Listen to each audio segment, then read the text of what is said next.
Everyone, I'm Dino Budala. Welcome to tonight's Dino Budala Show on SiriusXM Channel 127, Thursday, June 17th.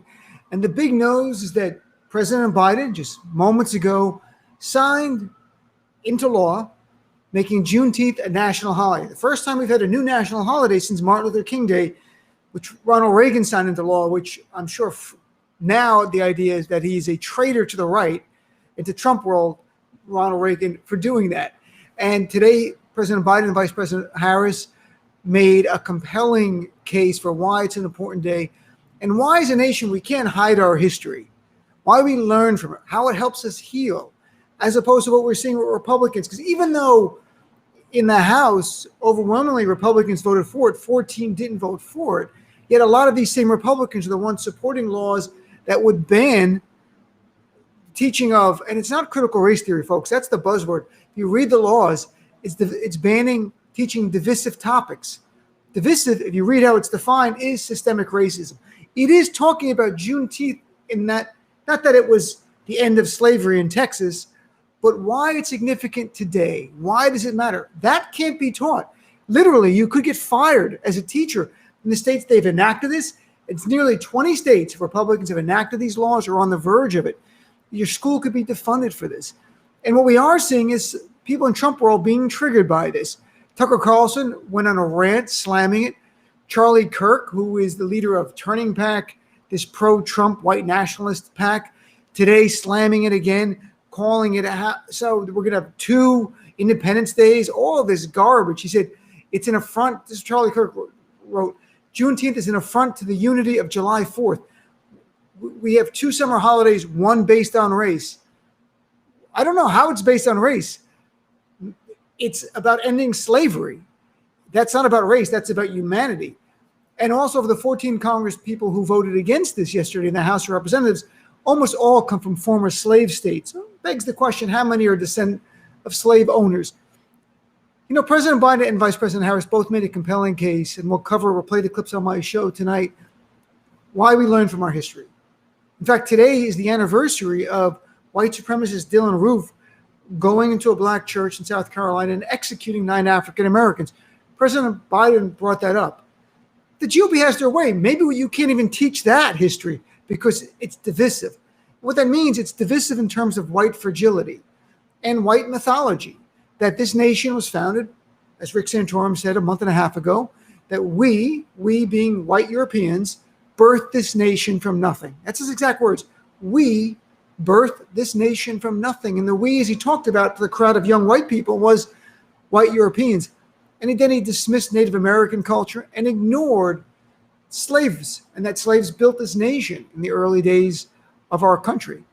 There's no disputing that, but that they need to get rid of that. They need to end it. It makes them uncomfortable. It'll make people ask questions about those who have wealth today. Did you get this? Did you acquire this because generations ago, slave owners in your family were benefiting from slavery? Or did you benefit from Jim Crow? It makes them uncomfortable to talk about those very issues. They fear where it's going to lead. You know, we're about trying to find the truth and heal from it. I learned today about something that I knew just slightly about, but I'll cover it more in the show. Juneteenth, which was in June 1865, was not really the ending of slavery on U.S. soil. That was only an ending in Texas. Do you know where it really ended? It ended in 3 other states, early 1866, one of them being New Jersey, my home state. I had heard there was some slavery in New Jersey. I had no idea the extent of it.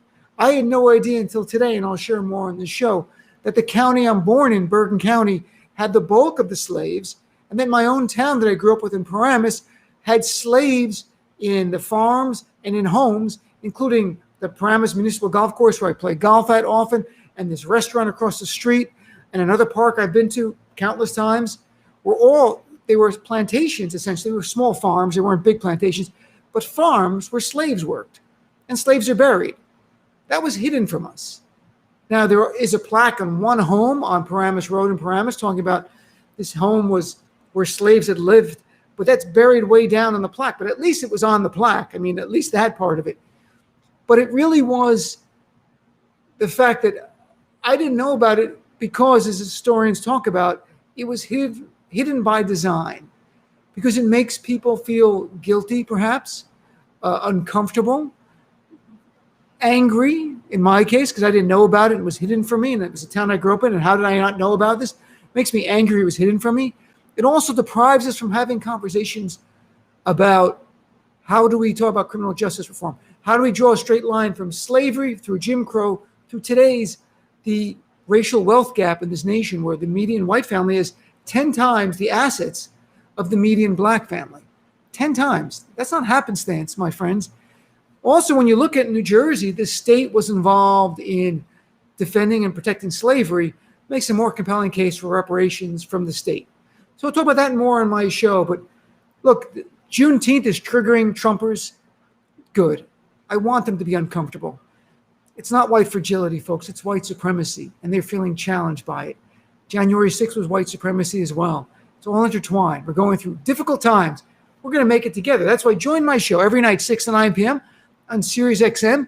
If you don't subscribe to SiriusXM, just go to the website, SiriusXM.com. There are free trials. Get a free trial. Tune into my show. Better yet, call in. Be a part of our family. We've got a lot of work to do. As I say every night, if you want progress, stay active. Thanks for tuning into the preview of tonight.